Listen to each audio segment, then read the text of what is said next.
कसर भी एक बार ससर जाए, इसलिए एक बार और लगाइए हृदय खोल करके। बोलिए प्रेम से श्री सद्गुरु महाराज की। मंगल मूरति सद्गुरु मिलवै सर्वाधार।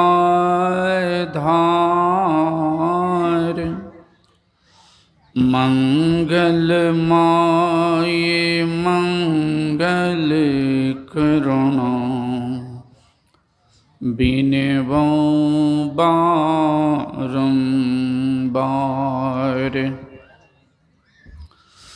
धन्य धन्य सद्गुरु सुखदे महिमा कही न जाय। जो कछु कहूँ तुम्हारी कृपा, मोते कछु न बसाय। जो कछु कहूँ तुम्हारी कृपा, मोते कछु न बसाय। बोलिए प्रेम से श्री सद्गुरु महाराज की जय। इस अखिल नेपाल महाधिवेशन के शुभ अवसर पर इस पवित्र जगह पर पधारे हुए मंच पर एवं पंडाल में सभी गुरुजनों को मेरा नमन। सम्माननीय साधु समाज, परम आदरणीय धर्म प्रेमी सज्जनों, पूजनीय माताओं एवं भक्तिमती धर्मशीला बहनों,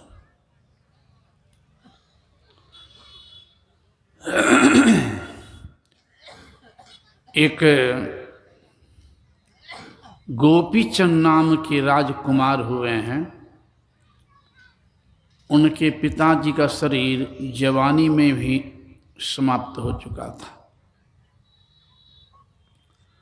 भाई में अकेले माँ थी।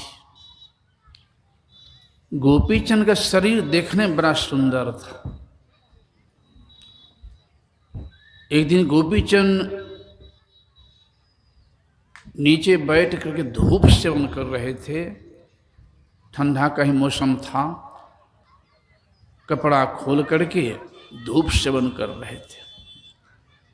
संयोग से उसी के सामने ऊपर में उनकी माँ बैठी हुई थी और गोपीचंद के शरीर की सुंदरता को देखते हुए शरीर की नश्वरता पर भी चित्रण कर रही थी। और चित्रण करते हुए उनके आंख से आंसू गिर रहा था। संयोग से आंसू का पानी गिर रहा था गोपीचंद के कंधे पर। गोपीचंद के मन में होता है कि वर्षा तो नहीं हो रही है, ये पानी कहां से आ रहा है। नजर उठाते ऊपर तो देखते हैं कि माँ की आंख से अश्रुधारा। उठ के गोपीचंद गया है और माँ के चरणों में प्रणाम करते हुए हाथ जोड़ के कहता है कि माँ, कौन सा कष्ट हो गया तुम्हें, क्यों रो रही है, कारण बताओ माँ। सत्संग स्तर पर गप करना भी चाहिए, बहुत अति आवश्यक हो तो धीमी स्वर में, किसी को बाधा नहीं हो, बगल हो करके, क्योंकि सत्संग में सुनने का ही महत्व है। कम से कम हम लाभ नहीं तो नहीं ले, दूसरे को बाधा नहीं करें। इस समय बड़ा अनमोल समय है। तो मैं कह रहा था, मां के चरणों में निवेदन करता, मां क्यों रो रही हो, क्या कष्ट हो गया तुम्हें? तो मां कहती, बेटा तुम ही को देख करके रो रही हूं। तो क्यों मां? तो तुम्हारा शरीर बड़ा सुंदर है, शरीर की सुंदरता को देखकर मुझे रुलाई आ रही है। तो गोपीचंद कहता कि मां सुंदर शरीर मेरा है तो आप तुमको खुशी न होनी चाहिए, रोना तो दुख का प्रतीक है, तुम रो रही है। तो मां कहती है कि बेटा तुम्हारे शरीर से भी तुम्हारे पिताजी का शरीर अति सुंदर था, वह शरीर आज नहीं है, कम ही उम्र में जवानी में ही तुम्हारे पिताजी का देहांत हो गया। तुम्हारा इतना सुंदर शरीर है लेकिन यह भी एक दिन नहीं रहेगा, नष्ट हो जाएगा। ये संसार का नियम है, जो जन्म लेता उनकी मृत्यु होती है, लेकिन ये ठिकाना नहीं है। कह बालक कह यौवन कह वृद्धि कुछ बंद, वह अवसर नहीं जानी जब आए परे जम फंद। जीवन बड़ा अनमोल है लेकिन है बड़ा नाशवान। तो मां कहती तुम्हें देख इसलिए मुझे रुलाई आ रही है, इतना सुंदर शरीर मिला है, इस शरीर से तुम कोई काम नहीं ले रहा है, इसलिए रुलाई आ रही। तो संस्कार तो अंदर में था ही। अब देखिए मां कैसी बुद्धिमती, ज्ञान दे रही बेटे को, साधु बनने ज्ञान दे रही है, संत बनने ज्ञान दे रही है, भजन करने के लिए ज्ञान दे रही है। कहती है बेटा तुम्हारा शरीर एक दिन नष्ट हो जाएगा, क्योंकि पिता के नष्ट शरीर हो गया है जवानी में, तुम्हारा कब नष्ट हो पता नहीं, इसीलिए मैं रो रही हूं, इस शरीर से कुछ काम नहीं ले रहा है। कहा मां तो क्या करूं? कहा बेटा तुम भजन में जीवन की सार्थकता है, तुम चले जाओ गुरु गोरखनाथ के चरणों में युक्ति जान के भजन करो। अब देखिए कैसी बुद्धिमती मां। इस प्रश्न पर आता हूं तो मुझे अपनी मां की भी याद आती है, जबकि मैं 4 भाई 5 बहन, और जब मैं 74 में कुप्पा घाटे गुरु महाराज चरणों में, तो हमारी माँ कैसा मोह होता, पुत्र मोह, अध्यात्म ज्ञान से दूर थी, रोते रोते अंधी हो गई थी हमारी माँ, पकड़ के बुलाती, यह दशा हो गई हमारी माँ की। कुप्पा घाट में बैठा हुआ था गुरु महाराज चरण में ही, वहीं बोल दिया, तिला संक्रांत में आता दही अबड़ी भी दही आया था, बोल दिया प्रमोद बाबा। मैंने कहा जी आपकी माँ रोते तो अंधी हो गई, बड़ा हमको मन में कष्ट हुआ, ये जीवन भर रोएगी। तो मैंने मुंह खोल के नहीं कहा, सुबह सुना चुका हूं कि मन में सोचते मेरे मन की बात गुरुदेव पकड़ लेते थे, मुंह खोल के हुआ तब, लेकिन हृदय को मैं रोक सका। मैंने प्रार्थना जरूर किया, हे गुरुदेव मैं आपसे कुछ नहीं मांगता हूं, भविष्य में नहीं मांगूंगा, लेकिन प्रभु शरीर का दीपक आंख आप ही बताते हैं, और आंख के बिना शरीर बेकार है, बेटा तो सेवा नहीं कर पाएंगे, बहुत कष्ट होगा, मैं घर जाकर कुछ नहीं कर पाऊंगा, और मुझे विश्वास है प्रभु आप यहीं से कृपा कर देंगे तो माँ का कल्याण हो जाएगा, मुझे विश्वास है। मैं गया भी नहीं, मैंने कह दिया जा कह दीजिएगा मेरे पिता से भाई से कि मूंगे ले को अच्छे डॉक्टर दिखा देंगे, दवाई चलेगी और गुरु महा कृपा होगी, मुझे विश्वास है। महीनों संधि पड़ी थी, पकड़ के बुलाते थे, गए कब मेरी का बात मान करके डॉक्टर को दिखाए, दवाई चली, गुरु महा कृपा भी हो गई। महीना पुरते पुरते दोनों आंखें रोशनी लौट गई, सब काम करने लगे हमारे में फिर अपने से। एक कहानी सुनाया हूँ 74 ईस्वी की, हमारी माँ सड़ी छोड़ी है 2007 ईस्वी के 19 अक्टूबर को, और जब तक जीवित रही सब काम अपने से करती रही। तो सदगुरु शरण में था तब न, और कनफगवा गुरु के पीछे ढाता, जो कहता मांसो मछली खाओ, शराब उपयोग कोई परवाह, चला बना लो खाली बनो, तब क्या हालत होती। सदगुरु कर्णधार तो ऐसे सदगुरु के हम लोग सेवक शिष्य हैं। तो मैं कह रहा था उधर, वो कैसी माँ कहती बेटा चले जाओ गोरखनाथ के चरणों में भजन करो जुक्ति जान करके। संस्कार तो था ही, गया जुक्ति जान भजन करने लग गया। अब गुरु गोरखनाथ जी महाराज ने कहा को पीछे जाओ तुम अपनी माँ से कुछ भिक्षा मांग के ले जाओ। और फिर आया गुरु चरणों में, माँ के चरणों में, कहा माँ गुरुदेव भेजे हैं तुम्हारे पास कुछ भिक्षा के लिए। अब देख कैसी बुद्धिमती माँ, कहती बेटा भिक्षा के बदले में कुछ शिक्षा लेकर के जाओ। और शिक्षा में क्या देती है कि बेटा जाओ मजबूत घर के अंदर रहना, स्वादिष्ट भोजन करना और मुलायम शैया पर सोना। वो पीछे कहते माँ एक तरफ सन्यासी बना रही है, एक तरफ मजबूत घर, स्वादिष्ट भोजन, मुलायम शैया कहाँ, ढेला पत्थर पर सोना पड़ेगा, मुलायम शैया कहाँ, सूखा भी रोज मिलेगा चाहे नहीं मिलेगा, स्वादिष्ट भोजन कहाँ, मजबूत घर कहाँ, मजबूत तुम छोड़ा रही है। माँ कहती बेटा तुम मेरी बात को समझा नहीं, स्वादिष्ट भोजन किया है, भूख नहीं लगी है, भरपेट खा के पहुँचे हैं कुटुंब के यहाँ, मित्र के यहाँ संबंध में, रसगुल्लो फीका लगेगा वहाँ। खूब भूख लगने पर सूखी रोटी भी खाओगे वो स्वादिष्ट लगेगी। स्वादिष्ट भोजन है, खूब भूख लगने पर भोजन करना। मुलायम शैया किया है, सोए हैं शाम में 6 बजे, अब भोरे 7 बजे तक सोते सो रहे हैं, वहाँ रुइयो गड़ेगा, मुलायम गद्दा भी, खूब नींद लगने पर पत्थर पर सो जाओगे, ढेला पर हुआ मुलायम शैया। और हे बेटा मजबूत घर किया है, संसार में ऐसा कोई घर नहीं है जिस घर में रहने के कारण ये खट विकारों का आक्रमण रोका जाए।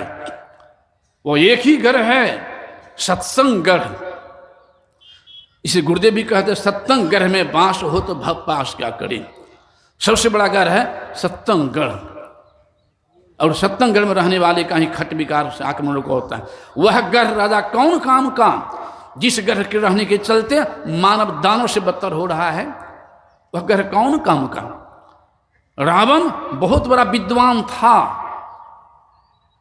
बहुत बड़ा विद्वान था, लेकिन ज्ञानी नहीं था। नारी हरण कर ली थी, राक्षस कहलाया। कबीर साहब एक अक्षर पढ़ा लिखा नहीं था, लेकिन महाज्ञानी था। कबीर साहब अनपढ़ था, मूर्ख नहीं कह सकते हैं, रावण को मूर्ख कह सकते हैं। विद्वान होते हुए जिनको कर्तव्य का ज्ञान नहीं है, पे का ज्ञान नहीं है, उसको मूर्ख कह सकते हैं। अनपढ़ होते हुए जिनको धर्म का ज्ञान है, अधर्म का ज्ञान है, पे और पे का, कर्तव्य और कर्तव्य का, मानवता दानवता का, वह अनपढ़ है लेकिन वो बुद्धिमान।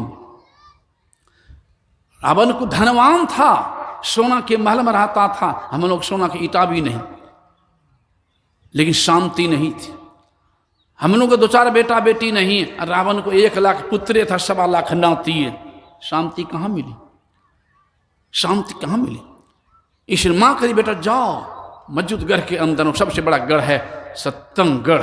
इस सत्संग गढ़ में कौन जा सकता है। एक बेचारी गाय आ सकती है, एक हाथी है नहीं, एकमात्र मानव शरीरधारी आ सकता है, सद्ज्ञान को समझ सकता है। इसीलिए भगवान श्री राम ने प्रजा को बुला करके उपदेश दिए हैं, जो भी पाठ में सुने, ये पाठ में सुने। भगवान सोचे होंगे अभी हमारी प्रजा सुखी है, लेकिन सब दिन हो तो नहीं एक समान, सब दिन बचपना नहीं, सब दिन जवानी भी नहीं रहती है, सब दिन जीवित भी नहीं रहते हैं, सब दिन ऊंचा पद भी नहीं रहता है, सब दिन सुंदरता भी नहीं रहती है। इस संसार परिवर्तनशील है, नाशवान है, क्षणभंगुर है। इसलिए सोचे होंगे अभी हमारी प्रजा सुखी रहे, सब दिन सुखी रहे आगे भी। इस भगवान उपदेश के प्रजा को बुला करके अभी पाठ सुन, उससे आगे लेना है। एक बार रघुनाथ बुलाए, प्रजा को बुलाए हैं, गुरु द्विजपुर बासिन सब आए। बैठे गुरु द्विजबर मुनि सज्जन, अब बोले बचन भगत भय भंजन। क्या कहने लगे वहां, कि सुनहु सकल पुरुजन मम बानी,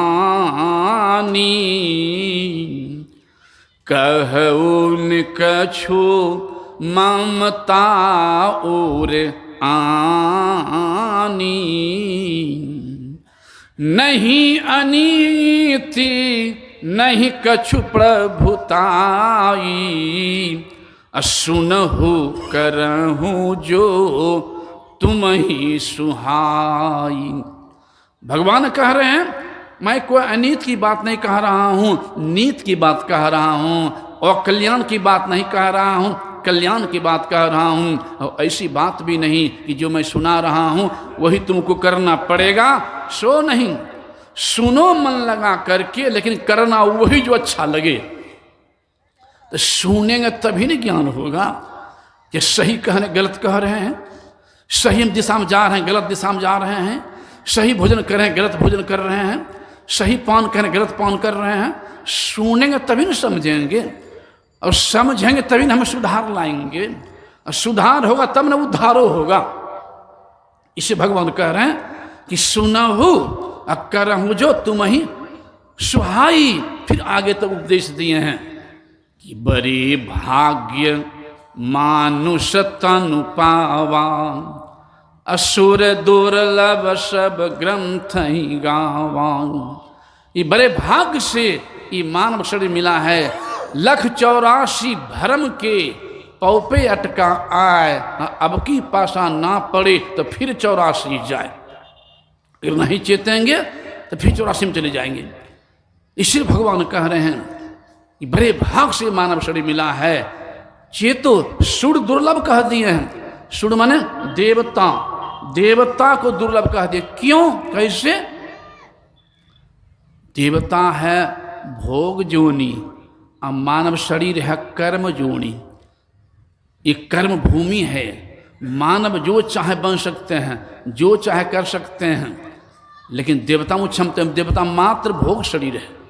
जैसे जमा कर दें बैंक में 85 लाख और कमाना छोड़ दें और केवल निकालने का खर्च करें, रहेगा, समाप्त हो जाएगा, फिर कंगाल बन जाएंगे। उसी तरह से पुण्य के प्राप्ति से देवलोक की प्राप्ति हो गई, सब दिन के लिए नहीं। पुण्य छीन होई सोई देव, स्वर्ग से नरक में आवे। अब भर में चारों खान, 4 खानी है, अंडज पिंडज उष्मज और अंकुरज। अंडा से पैदा लेने वाला अंडज कहलाता है, जैसे चिड़िया वगैरह, सांप वगैरह। पिंडज जो पिंड से पैदा लेता है, जैसे गाय भैंस मानव। अंकुरज जो अंकुर से पैदा लेता है, जैसे गाछ वृक्ष। उष्मज जो घाम से पैदा लेता है, जैसे खटमल वगैरह। ये 4 खानी है और 84 लाख जोनी। देवता को भी अगर पुण्य समाप्त होने पर ये 84 लाख जोनियों में भटकना पड़ता है। इसे संत लिखा, नर्तन दुर्लभ देव को सब कोई करे पुकार, सब कोई करे पुकार, देव दे ही नहीं पावे। ऐसे मूर्ख लोग स्वर्ग के आस लगावे। पुण्य छीन होई सोई देव, स्वर्ग से नरक में आवे। अब भर में चारों खान नहीं चित्ता रिझावे। तुलसी सतम तत्ग है, ऐसा स्वर्ग नहीं चाहे। स्वर्ग पर करे खखार, नर्तन दुर्लभ देव को सब कोई करे पुकार। इसी को हमारे आराध्य देव तो ऐसे खुलासा करके कह दिए हैं, जिस तरह से आपकी जमीन है, अपने जमीन में आप गेहूं लगावें कि धान लगावें, अब मकई लगावें कि खेसारी लगावें, अब बड़ लगावें कि आम लगावें, कोई रोकेगा? आपकी जमीन जो लगावें, तो गाछ लगाएंगे, आप लगाएंगे अपने बाड़ी में बैठ के तो फरेगा आम। अपने खेत में लगाएंगे, वहाँ बुनेंगे खेसारी तो होगा धान। कि जो बुनेंगे वही होगा, जो बुनेंगे वही होगा।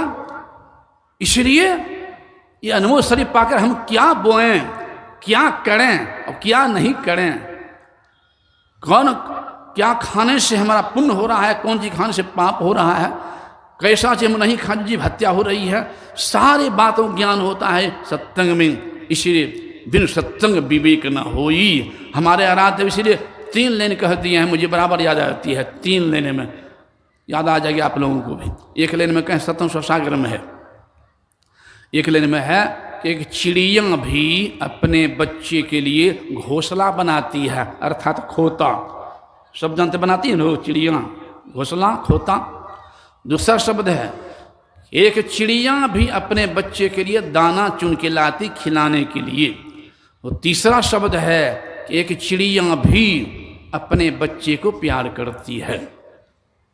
इधर मैं गुरुदेव वाणी सुना हूँ ना, प्रत्यक्ष देखियो लिया हूँ। इधर मैं बैठा था अपने बासा पर कुप्पा घाट में, जो गुरु निवास जो अब तो बन रहा थोड़ा बाकी है, हमारे महासभा के लोग जो भी सदस्य हैं सब बड़े मनोयोगपूर्वक काम करवाए हैं। पत्थर उथर लग गया, थोड़ा काम बाकी, वो भी गुरु महाराज से वो भी करेगा। और विजय बाबू तो खैर लगे हुए ही हैं बड़ी मनोयोगपूर्वक से। तो मैंने देखा बैठा हुआ था, वो बांस जो बांधा हुआ, तो उस पर हमारे साथ में रहने वाले हैं वीरेंद्र जी, रोटी रात की फेंक दिया था, रात की रोटी। ये बनरनियाँ लेकर के चढ़ गई ऊपर, अब बैठ के खाने लग गई। अब मैंने देखा नज़रों से, कई बनरनियाँ थी, बच्चे भी, बच्चा उधर से आ गया तो उसका बच्चा पीछू रह गया और दूसरे का बच्चा आ गया, उसको धकेल दिया लात लेकर के। अपना बच्चा पीछे जब आया उसको पकड़ लिया, छाछ में सटा खिलाने के। हम कहे देखिए गुरुदेव कहें अपने बच्चे को प्यार करते, दूसरा बच्चा धकेल दिया, अपना बच्चा खिलाने लग गया। तो गुरुदेव के अपने बच्चे को चिड़िया भी दाना खिला लाती है। तीसरा सब एक चिड़िया भी अपने बच्चे को प्यार करती है। आगे खुलासा किया आराध्य कि हम मानव क्या करते हैं, एक महला बनावा की 10 महला, बच्चे के लिए खोते न बनाना हुआ। और क्या हुआ, 5 किलो दाना को भीख मांग करके भी ला रहा है बच्चे के लिए, 50 किलो दाना कोई मजदूरियों करके ला रहा है, सैकड़ों मन दाना कोई खेतियों करके ला रहा है, तो कोई दुकानदारियों करके ला रहा है, तो कोई व्यापार बिजनेस करके भी ला रहा है, तो कोई डॉक्टरी करके भी ला रहा है, तो कोई मास्टरी करके भी ला रहा है, तो कोई डकैती करके भी ला रहा है, चोरी बेईमानी करके भी ला रहा है। तो दाने न चुनना है बच्चे। और क्या हुआ, और बच्चे को प्यार करता है। इतना काम तो पशु पक्षी सभी कर रहे हैं। भगवान कृष्ण भी कह दिए हैं, आहार निद्रा भाई मैथुनन चो सामान में तत् पशु भी नरानंग ज्ञानम न धमधकं विशेषो ज्ञान हीना पशु समानम। आहार मने भोजन, निद्रा मने सोना, भय मने डरना, और मैथुनन चौ के मतलब है समता उत्पन्न करना। ये चारों काम बिल्ली, कुत्ती, गधा, ऊंट, सियार सभी जीव कर रहा है। अगर ऐसे बरभागी शरीर पा करके भी हम वही 4 काम में रह गए, तो हम में और चिड़िया में, सुगड़वा में क्या अंतर हुआ, क्या अंतर हुआ। इसलिए आराध्य कहते हैं, आराध्य भी यही मानुष देह समैया में करु परमेश्वर में प्यार, कर्म धर्म को जला खाक कर। जो हमसे अज्ञानता बस कर्म कुकर्म हो चुका है, वो ध्यान योग से नष्ट होता है, दूसरा कोई उपाय नहीं। कर्म धर्म को जला खाक कर देंगे तुमको तार, यही मानुष देह समैया में करु परमेश्वर में प्यार। इसी को नानक देव भी कहते हैं, नहीं ऐसो जन्म बारंबार, ऐसा बरभाग्यशाली बार बार नहीं मिलेगा। नहीं ऐसो जन्म बारंबार, का जानो कछु पुण्य प्रगट, तेरो मानो खा अवतार। लेकिन घटत छिन छिन, आयु घट रही है, घटत छिन छिन बढ़त पल पल, जात न लागे बार। अरे वृक्ष से फल टूटी पड़ी हो, बहुरिन लागे डार, नहीं ऐसो जन्म बारंबार। हमारे आराध्य भी कहते हैं अपनी वाणी में, दूसरे जगह ऊपर लाल लाइन है, अपनी भगतिया हे सतगुरु साहब, मोही कृपा करी दे हो। जुगन जुगाना भाव भटकत बीते, अब भाबा बाहर ले हो। अगला लाइन में खुश रखिए गुरुदेव। हे पशु पक्षी कृमि आदिक जोनी ने मैं भर में बहु बार हो। नरतन आबही कृपा करी दिन हो। अब प्रभु करो उबार हे। नरतन आबही कृपा करी दिन हो। अब प्रभु करो उबार हे। राजदेव भी कह रहे हैं, ये प्रभु पशु पक्षी आदि शरण भटक चुका हूं, अब कृपा करके उद्धार करें। इस सिद्ध होता है कि कर्म के आधार पर जीव को अनेक शरीरों में जाना पड़ता है। इसी प्रश्न पर मैं एक बार कह रहा था, कटिहार जिला में एक बार मैं जा रहा था बांका जिला, उसमें भी आखिर कर्म से सुधार कैसे होगा, सुधार भी कैसे होगा। तो मैं जा रहा था बांका जिला, जो साथ में ले जा रहा सत्संग करने के लिए, वो सत्संगी हमारे नसीब बाबू थे बांका जिला के, उनके पुत्र सिपाही में काम करता है। वो रास्ते में हमको कहता है कि बाबा एक बात कहूँ आपसे, मन कहिए, रास्ते कट जाएगा। कहा एक जगह मैं सत्संग करें, एक जगह मैं गया था, उसमें 10 ठो सिपाही लोग गए थे, दुर्गा साहब भी गए थे। तो आजकल जो हो गया खान पान का बनाया था वो इत्यादि, मांस मछली इत्यादि का। तो दुर्गा साहब हमसे कहता है कि देखो जी आज बड़ा सुंदर भोजन बना है, तुम भी खा लो। तो बाबा मैंने कहा कि सर मेरे गुरुदेव की आज्ञा है, ये 6 महीना पूर्व मांस मच्छी अंडा जब छोड़ देता तब दीक्षा लेने के अधिकारी होते हैं। तो सर मैं ले चुका हूँ, आप लोग खाते हैं खाइए, हमको जिद हम मैं नहीं खाऊंगा। तो दुर्गा साहब कहता है कि अरे तुम्हारे गुरु यहाँ देखने के नहीं आएंगे, आज बड़ा सुंदर बना है, आज भर खा लो फिर छोड़ देना। और जितने लोग यहाँ बैठे हैं हम लोग के साथ में, तुम्हारे गुरु को कहने के नहीं जाएंगे कि आपका चेला मांस खा लिया, आज भर खा लो फिर छोड़ देना। तो बाबा मैंने कहा सर एक काम कीजिए तो आपकी बात रह जाएगी। कहते क्या बोलो। तो बाबा मैंने कहा कि सर मैं अपना गमछा देता हूँ, मेरा हिस्सा जो मांस होगा मेरे गमछा में बंधवा दीजिए, मैं बांध लूँगा। यहाँ से चलने के बाद जहाँ पर रुकना है 2-4 घंटे के लिए, उसके बगल में एक शिव मंदिर है, सुंदर केवाड़ी लगी हुई है। शिव मंदिर के अंदर घुस जाऊँगा और वहीं भीतरे से बंद कर लूँगा और वहीं बैठ के खा लूँगा, वहाँ कोई नहीं देखेगा। तो दरोगा साहब कहता बेवकूफ़ कहीं का रे, शिव मंदिर में लोग पूजा करता है और तुम मांस खाएगा? शिव मंदिर पूजा करने की जगह कि मांस खाने की जगह है?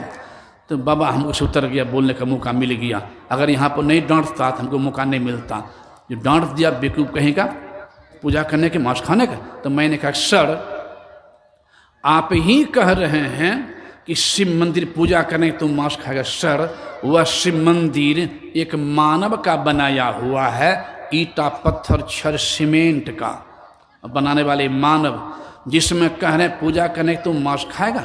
सर ये हम लोग का शरीर है ना, ये परमात्मा का बनाया हुआ, माता पिता केवल माध्यम है। कितने माता पिता कहाँ कहाँ दौड़ते रहते तैयो न होता है, और कितने माता पिता चाहते अब नहीं हो तैयो होता है। बनाने वाले परमात्मा, और इस शरीर को शिवालय का है, सर शिवालय का है। गुरुदेव सत्संग युग में बिंदुनाद महालिंगम शिव शक्ति निकेतनम देहम शिवालयं प्रोक्तम सिद्धिदम सर्वदेहिनम। दूसरे श्लोक में कहा है कि बिंदुनाद महालिंगम विष्णु लक्ष्मी निकेतनम देहम विश्वालयं प्रोक्तम सिद्धिदम सर्वदेहिनम। सब हमर भए गेल छै, लेकिन बाबा धक्कासा में रही कि फिर गलखिन से लोग शंका उशा की पता नहीं, वह सासा में एक दूर में बैठ रहे थे। हाँ चल गया, हाँ तब खत्म कर दै छियै। तो वह आशा देख रही हम, हमारे समय तो खत्म हो गए, हमारे समय रहे ना ओकरा में 6 मिनट बेसिए हो गए, तो वह ऐसे ही देख रही हम। इस प्रसंग को समाप्त कर देता हूँ।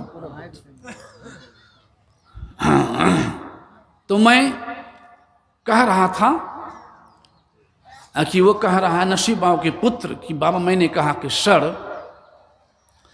ये मानव शरीर को शिवालय कहा है और इसको बनाने वाले परमात्मा है। सर आप ही सोचिए, जब एक मानव का बनाया हुआ ईटा पत्थर छर सीमेंट के शिव मंदिर में वो सब अलावा वाला अभक्षित नहीं खाना चाहिए, तो परमात्मा के बनाया हुआ शिवालय में वो सब अलावा वाला देना चाहिए हमको कर खाने के लिए। दरोगा साहब कहा जाओ तुम आज जीत गया हमसे, आज मैं भी नहीं खाऊंगा। तो खेले खत्म हो गया। कहने के भाव क्या हुआ, सिपाही बेचारा पचमों पास होगा कि नहीं होगा शंका कर सकते हैं, और दरोगा साहब कम से कम बीए जरूर होगा, और तब उसको छोड़ना पड़ गया उस दिन। यही सत्संग के प्रभाव, सिपाही की बुद्धि मांझी थी सत्संग से, और दरोगा साहब की बुद्धि मांझी हुई सत्संग से नहीं थी। इसलिए कहा बिनु सत्संग विवेक न होई, राम कृपा बिनु सुलभ न सोई। इसलिए राधेव ने कहा इसको हम शिवालय बनावें, इसको मूर्त घट्टी नहीं बनावें, शिवालय बनावें। इसे हमारे आराध्य 2 लाइन में कह दिए हैं। वैसे समाप्त कर रहा हूँ 2 मिनट में प्रश्न। गुरुदेव कह दिए हैं कि मनुष्य शरीर के लिए सृष्टि के अंदर परमात्मा जो सृजन किया है, बनावट एक कर दिया। धरती पर जितने मानव है ना, सबका बनावट एक है, सबका देखने का रास्ता एक, सुनने का रास्ता एक, सूंघने का रास्ता एक, भोजन का रास्ता एक, और मलमूत्र त्यागने का रास्ता एक एक है। सबका एक रास्ता बनाए हैं सबों का।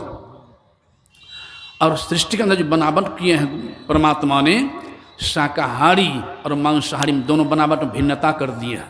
मांसाहारी प्राणी जो जन्म होता है तो उनकी आंखें रहती बंद, शाकाहारी जन्म लेता है तो उनका आंखें रहती खुली। जैसे बिल्ली बच्चा देगी या कुत्ती बच्चा देगी, आंखें बंद होगी। बाघिनी बच्चा देगी, आंखें बंद होगी। पूज्यपा महाशंसी महाराज गए थे झारखंड, जगह का नाम भूल रहा हूँ, कुछ जगह था हो झारखंड में हजारीबाग महाशंसी महाराज गए थे सत्संग में। तो वहाँ एक सत्संगी थी कटिहार के डीएसपी साहब, शायद अभी हैं कि नहीं, मर गए पता नहीं। तो चिड़ियाखाना घुमाने के लिए गए थे पूज्यपाद बाबा को। तो चिड़ियाखाना हजारीबाग में बाघिन बच्चा दी थी, तो बच्चे की आंखें बंद थी। बिल्ली को देखे भी करते हैं। शाकाहारी की आँख खुली रहती है, जैसे गाय बच्चा देगी, भैंस बच्चा देगी, घोड़ी बच्चा देगी, या हम लोग घर में बच्चा पैदा लेगा, आंखें खुली होगी। पहला नियम। दूसरा नियम है मांसाहारी प्राणी पानी पिताजी से चाट करके दीजिए पीने के लिए, बिल्ली कुत्ती को चाट के पिएगी, बाघिन भी। और शाकाहारी पिता वो सटा करके इधर दे दीजिए, गाय भैंस घोड़ी बकरी हम मानव सब वो सटा के पीते हैं। यानी बनावट में भिन्नता है अलग अलग। तो इससे क्या सिद्ध हुआ, गाय भैंस होगी शाकाहारी में, हम लोग मानव होगी शाकाहारी में, और बिल्ली कुत्ती होगी मांसाहारी में। तो गाय भैंस के सामने रख दीजिए, मांस काट के तजे खाएगी, कभी नहीं खाएगी। अब बिल्ली कुत्ती हम मांसाहारी में, बिल्ली कुत्ती हम मांसाहारी में, बिल्ली कुत्ती बाघनी सामने आप रख दिए, घास काट करके मकई तजे कभी नहीं खाएगी। एक पशु को ज्ञान है कि हमारा भोजन किया है और किया नहीं है, लेकिन संतों ज्ञान के अभाव में हम मानव कहलाने वाले को ज्ञान नहीं है कि हमारा भोजन किया है और किया नहीं है, ज्ञान नहीं है। हमारे बच्चा का उंगलियों नहीं काटने देंगे, और दूसरा बच्चा गला काट के भी हम खा जाते हैं। संतों के दानवता मानवता नहीं, दानवता है। इसलिए राधेव ने कहा कि अपने बच्चे से दूसरे बच्चे को देखो, ऐसी गलतियां हो रही अनजान में भी, तो हम संभल के चलें। जिस तरह से कि नाला का पानी कोई नहीं पीता है, छिटको नहीं लेगा बैना धाम नहीं ले जाएगा, लेकिन नाला का पानी भी अगर बहते बहते गंगा मिल जाए तो पीबो करेंगे, छिटको लेंगे, बैना धाम पहुँचा देंगे। उसी तरह से अपराधी से अपराधी कुमार की व्यक्ति भी संत के ज्ञान गंगा में समुद्र के ज्ञान गंगा को पान कर ले तो उनका भी सुधार होना है, और जहाँ सुधार होगा तो आगे उद्धार होगा। ये बाहरी सत्संग से सुधार और अंतिम सत्संग ध्यान योग से जीव का उद्धार। इसलिए धर्म कथा बाहर सत्संगा, अंत सत्संग ध्यान अभंगा। अब आगे ध्यान का समय होने जा रहा है, आगे नहीं जाऊंगा। बोलिए श्री सद्गुरु